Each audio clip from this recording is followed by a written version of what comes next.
منبع جود و سخا جناب پیر سید غلام رسول شیرازی صاحب، سجادہ نشین دربار فیض بار علی پور سیدہ شریف، دیگر تمام سادات کرام، علماء کرام، مہمانان گرامی مرتبت،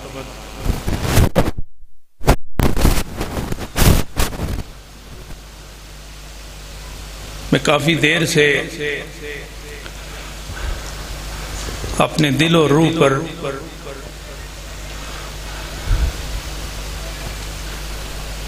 شبنمی برسات محسوس کر رہا ہوں، اور پھر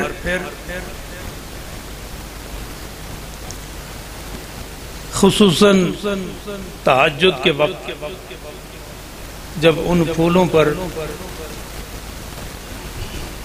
شبنمی قطرے چمکتے ہیں تو پھولوں کی قدر و قیمت میں اور اضافہ ہو جاتا ہے۔ تھوڑا سا غور کیجئے کہ ایک دنیا کا آسمان ہے، وقت تہجد ہے اور شبنم برستی ہے، اور پھولوں کے حسن و جمال میں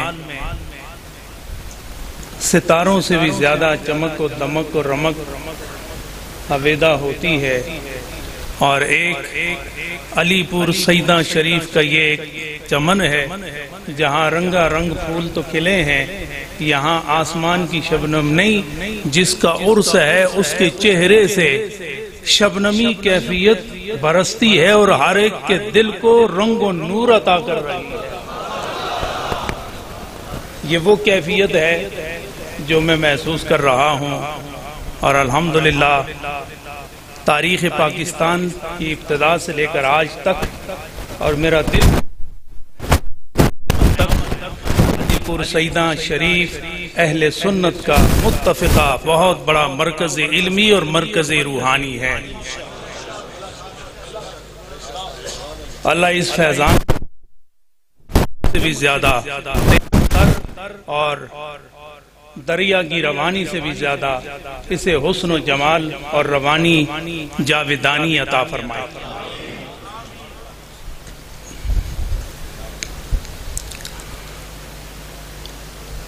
حضرات گرامی، میرا پہلا موقع ہے، لیکن حضرت پیر صاحب نے جس محبت اور جس جستجوئے اخلاص سے مجھے نوازا، ایسا محسوس ہو رہا تھا کہ یہ سنگت آج کی نہیں سینکڑوں سال پرانی ہے جس کا اظہار آج ہو رہا ہے۔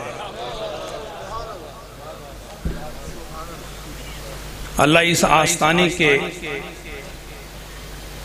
اس نظر نواز کو ہمیشہ پرواز عطا فرمائی رکھے، اور آپ کے دلوں پر ان کی حکمرانی بشکل اللہ کی مہربانی ہمیشہ قائم و دائم رکھے۔ بزرگوں کا آستانہ ہے، یہاں گفتگو سے زیادہ جستجو کی ضرورت ہوتی ہے، اور جس کی گفتگو اور جستجو ادب کے دائرے میں آ جائے، روحانیت کی خوشبو اللہ انہیں ہی عطا فرماتا ہے۔ آپ نے حضرت امام غزالی کا نام سنا ہے، ہم بہت بڑے متکلم گزرے ہیں، علم کلام کے بڑے ماہر گزرے ہیں، 55 سال ان کی عمر ہے، اور اس مختصر عمر میں 1000 کتابیں اسلام کی حقانیت اور خدمت پر انہوں نے پیش کی، اور آج بھی ان کا توڑ کوئی پیش نہیں کر سکتا۔ وہ فرماتے ہیں، عربی کی یہ کتاب ہے حقائق عنی تصوف، اس میں یہ بات موجود ہے۔ فرماتے ہیں کہ میں اولیاء کرام اور ان کے سلسلے سے متنفر تھا، کو دل میں کیفیت محسوس نہیں کرتا تھا، تو مجھے کوئی نہ دل کو راس اور نہ روحانیت کی پیاس اس میں بجھتی نظر آتی تھی۔ تو تھوڑا تھوڑا میں نے حضرت یوسف نساج رضی اللہ تعالی عنہ کی خدمت میں جانا شروع کیا۔ مجلس کا نتیجہ یہ ہوا کہ ایک رات میں سویا تو خواب دیکھتا ہوں کہ اللہ رب العزت کا دیدار نصیب ہوتا ہے۔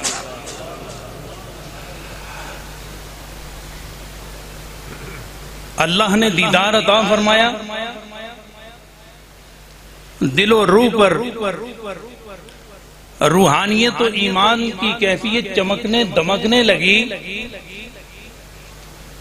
تو اللہ نے ارشاد فرمایا، غزالی یہ روئے زمین پر جو میرے دوست رہتے ہیں یہ میری توجہات کے مراکز ہیں۔ معمولی جملہ نہیں ہے، فرمایا امام غزالی یہ ساری دنیا، یہ تخت و بخت، یہ راج و تاج، یہ یمین و یسار، یہ قدام و خلف، یہ عالم شش جہات، یہ میری تخلیق کرتا ہے، اسے میں نے بنایا ہے میرے دست قدرت نے، اور کلمہ کن کا یہ شاہکار نظر آتا ہے، لیکن میرا چہرہ جس جانب ہوتا ہے وہ ہماری توجہ کا مرکز قرار دیا جاتا ہے۔ اے امام غزالی تو شمس و قمر کو بھی دیکھے گا، تو شجر و حجر کو بھی دیکھے گا، تجھے وہ سکون نہیں ملے گا، لیکن میرے ولی اللہ میرے دوست کے در پر جائے گا تو وہاں میری توجہ پائے گا۔ جب میری توجہ پائے گا تو تجھے میری محبت کا جام عطا کر دیا جائے گا، وہ جام جو آسمانوں کے ستاروں میں اور زمین کے ذروں میں تمہیں کہیں بھی نہیں ملے گا، وہ ولی اللہ کے چشم کرم میں تمہیں عطا کر دیا جائے گا۔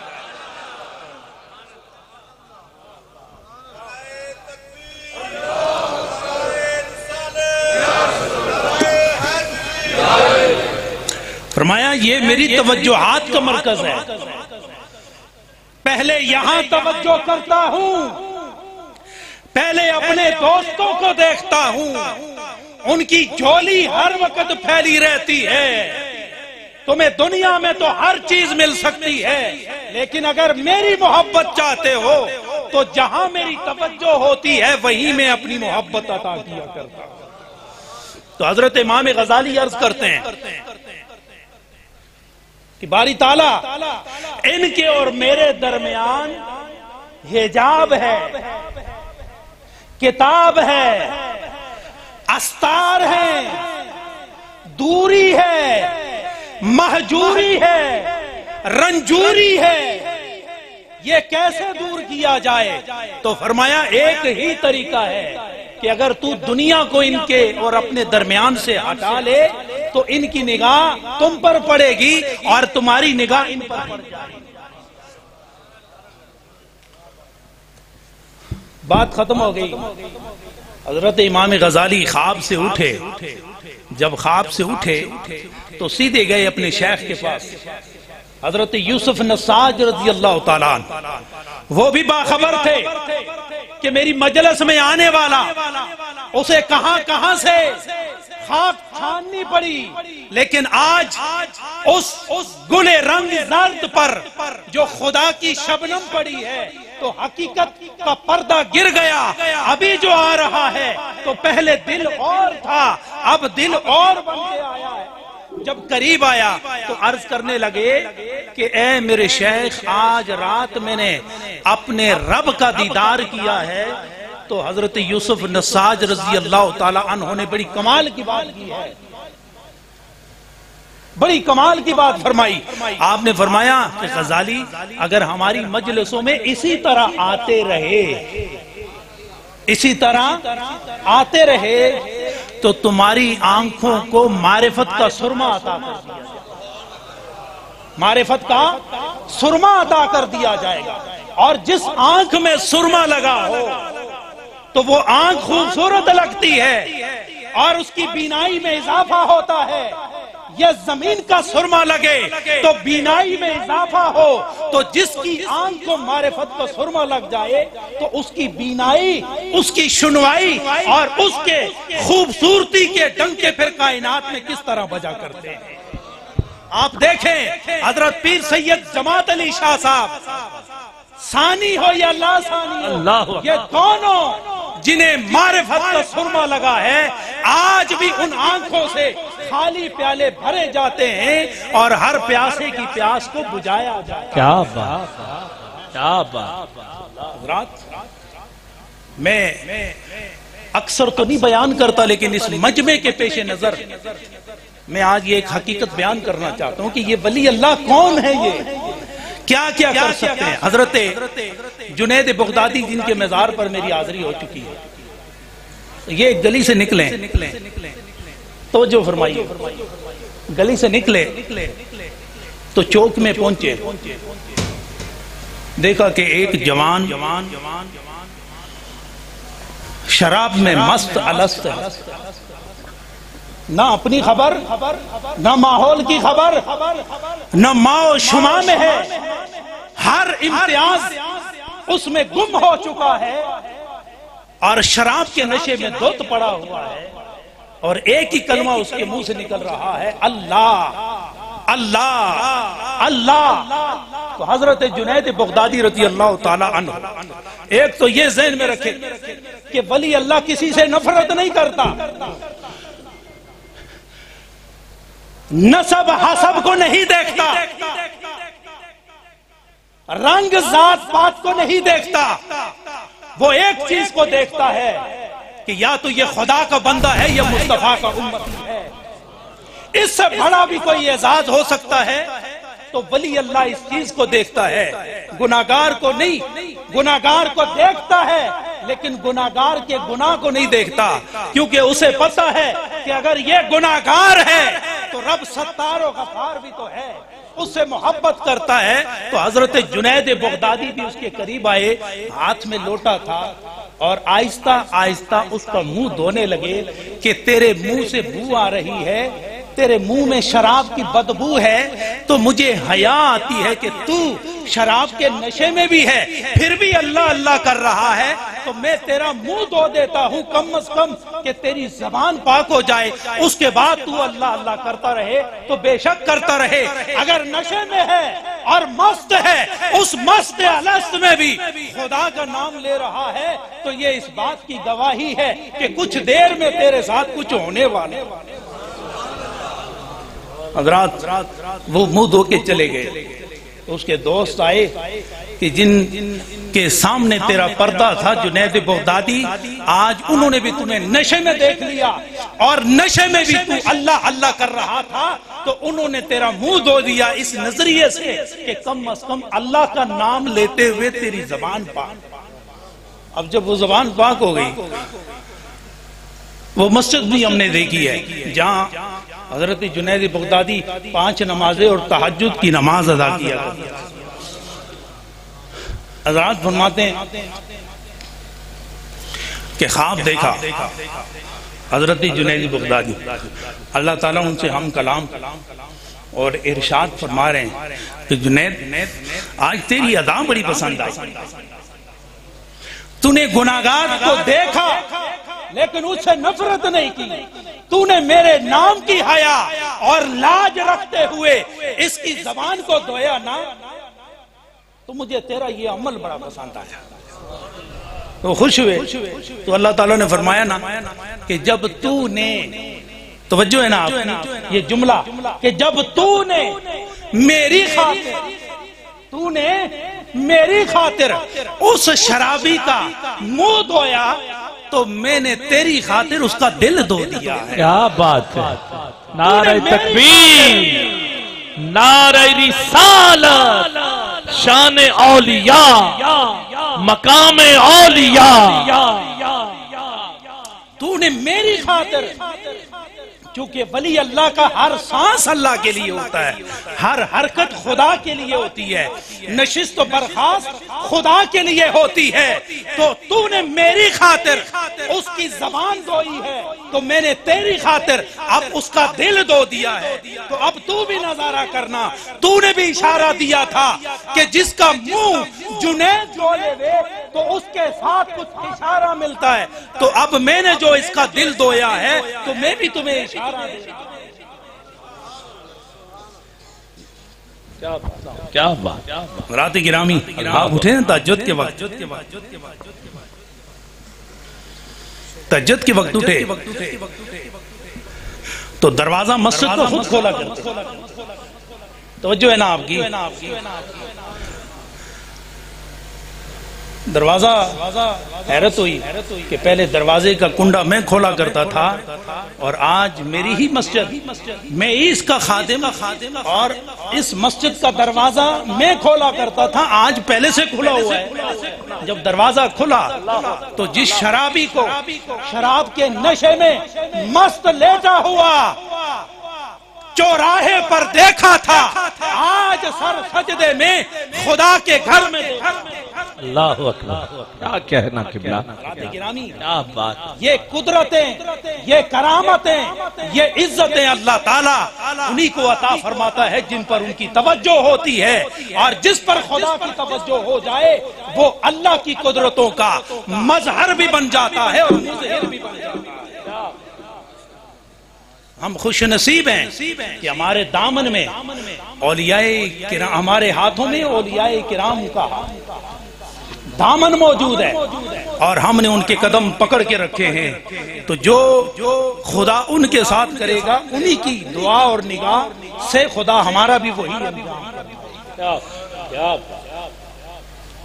حضرات گرامی، یہاں شان صدیق اکبر کی بات ہوئی، یہاں علی المرتضیٰ کی بات ہوئی، ارے یہاں نہیں ہوگی تو کہاں ہوگی؟ یہاں صدیق اکبر کا ذکر نہیں ہوگا تو کہاں ہوگا؟ فاروق اعظم کا ذکر یہاں نہیں ہوگا تو کہاں ہوگا؟ عثمان و علی کا ذکر یہاں نہیں ہوگا تو کہاں ہوگا؟ حسنین کریمین، ابو ذر غفاری اور ابو ہریرہ کا ذکر یہاں نہیں ہوگا تو کہاں ہوگا؟ اس لیے کہ یہ اولیاء کرام ہی تو ہیں کہ کبھی صحابہ سے لیتے نظر آتے ہیں اور کبھی آل رسول اور مخلوق خدا میں تقسیم کرتے نظر آتے ہیں۔ ایک حدیث پاک پڑھ کے میں اپنی گفتگو کو ختم کرنا چاہوں۔ ہمارے اسٹیٹ سیکرٹری صاحب نے، اگر میں یوں کہوں کہ انہوں نے صدیق اکبر خلفائے راشدین کی محبت شبنم بنا کے برسائی ہے تو یہ کم بات نہیں ہے۔ اللہ اس کا اجر انہیں یہاں بھی عطا فرمائے اور وہاں بھی عطا فرمائے۔ سیدنا صدیق اکبر کے چہرے پر حضور صلی اللہ علیہ وسلم نے نظر گاڑ کے دیکھا نا تو سارے دی توجہ ہے نا، نظر گاڑی تو ارشاد فرمایا کہ انی اراکا یا ابا بکر علی باب الجنت تشفع لامتی، ابو بکر تو ہے مدینے میں اور میری نگاہوں میں ہے، اور تیرا اور میری نگاہ کا کمال یہ ہے کہ تو ہے مدینے میں اور میں ہوں یہاں مدینے میں، تیرا چہرہ اور میری آنکھیں تجھے دیکھ رہی ہیں ہو یہاں، لیکن لگ ایسا رہا ہے کہ جنت کا دروازہ ہے اور تو میری ساری امت کی شفاعت کر کر کے انہیں جنت میں داخل کر۔ کیا بات ہے، کیا بات، اول من، سب سے پہلے تو ہی وہ ہوگا جو جنت میں تمام امتیوں سے پہلے تو داخل ہوگا۔ علماء سے سنا ہے، صوفیاء اصفیاء سے سنا ہے میں نے کہ حضرت سیدنا صدیق اکبر شفاعت کرتے کرتے ہر امتی کو اندر جانے کی مہر عطا فرما کے اور اندر داخلے کی اجازت عطا فرما رہے ہوں، اور حضرت علی کو اجازت ہوگی کہ علی اور دل گردہ رکھ کے سنے ہو گل اہل سنت اور ان کے سٹیج پیٹ سے بولنے والے نہیں، تاریخ سے بولنے والے نہیں۔ جب قرآن و حدیث میں یہ سارے خزانے موجود ہیں تو پھر ہم تاریخ کا کچرا نہیں دیکھتے، ہم قرآن و حدیث کا نور دیکھتے ہیں، یا قرآن دیکھتے ہیں یا فرمان خدا مصطفیٰ دیکھتے ہیں۔ کہاں علی آپ سب سے آخر میں جنت میں داخل ہوں گے۔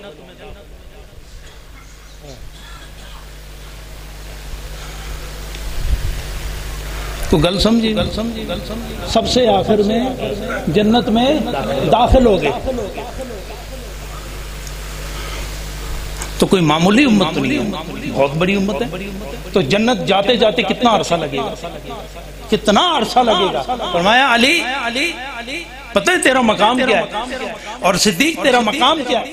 میں نے اپنی ساری امت کو اے صدیق تیرے اور علی کے درمیان کر دی ہے۔ ابتدا میں صدیق اکبر نظر آتے ہیں، انتہا میں علی المرتضیٰ نظر آتے ہیں۔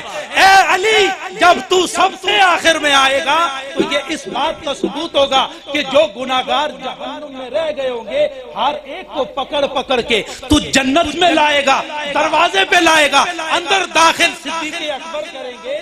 تو جب سب سے آخر میں آپ جنت میں داخل ہوں گے تو یہ اس بات کا ثبوت ہوگا کہ میری امت میں سے اب کوئی بھی ایسا نہیں جو دوزخ یا جنت سے باہر ہے۔ جب آپ آئیں گے یہ اس بات کا ثبوت ہوگا کہ میری ساری امت جنت میں داخل ہوگا۔ کیا بات، نعرہ تکبیر، نعرہ رسالت، نعرہ تحقیق، نعرہ حیدری۔